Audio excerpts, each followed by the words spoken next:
আরজিকর হাসপাতালের তদন্ত যত এগোচ্ছে ততই প্রশ্ন উঠছে তরুণী চিকিৎসকের দেহ ময়নাতদন্ত নিয়ে। ময়নাতদন্ত প্রক্রিয়া এবং রিপোর্টে একাধিক অসঙ্গতিও নজরে এসেছে তদন্তকারী সংস্থার। মনে করা হচ্ছে সত্য গোপন করতেই ময়নাতদন্ত প্রক্রিয়া নিয়ম মেনে হয়নি। ময়নাতদন্ত ছাড়াও প্রমাণ লোপাটের একাধিক চেষ্টাও নজরে এসেছে তদন্তকারী সংস্থার। খুনের পরের দিনই সেমিনার রুমের পাঁচিল ভেঙে ফেলা হয়। এই পরিপ্রেক্ষিতেই সমাজ মাধ্যমে একটি পোস্ট ভাইরাল হয়। দাবি করা হয় ময়নাতদন্ত রিপোর্ট ও সেমিনার রুমের পাঁচিল ভাঙায় সম্মতি দিয়েছিলেন জুনিয়র চিকিৎসকরা। প্রশ্ন তোলা হয় এর পরেও কেন জুনিয়র চিকিৎসকরা আন্দোলন করছেন। তৃণমূল নেতা কুণাল ঘোষ 29শে আগস্ট সমাজ মাধ্যমে একটি পোস্ট করেন।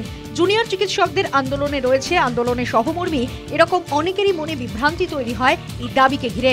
মঙ্গলবার ময়নাতদন্ত ও সেমিনার রুম নিয়ে ব্যাখ্যা দেন জুনিয়র চিকিৎসকরা। 9 আগস্ট আমরা প্রথমে খবর পাই যে চেস্ট ডিপার্টমেন্টের কর্মক্ষেত্রে একজন সেকেন্ড ইয়ার পিজিটি সুইসাইড করেছেন। কিন্তু বেলা গড়ানোর সঙ্গে সঙ্গে আমরা জানতে পারি কেসটা সুইসাইড নয়। আমাদের মনে সন্দেহ জন্মায়। সেই অবিশ্বাস এবং সন্দেহ থেকেই আমরা সমস্ত স্টুডেন্টরা পোস্টমর্টম প্রক্রিয়া যাতে সুষ্ঠুভাবে হয় তার জন্য ম্যাজিস্ট্রেট ইনকোয়েস্টের দাবি রাখি।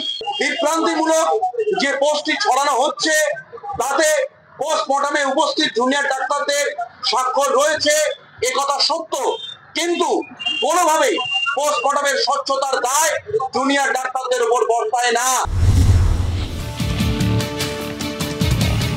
এরপর ফের এক্স হ্যান্ডেলে পোস্ট করেন কুণাল ঘোষ। সেখানে প্রশ্ন তোলেন সই মানেই মান্যতা, ভুল থাকলে সই কেন?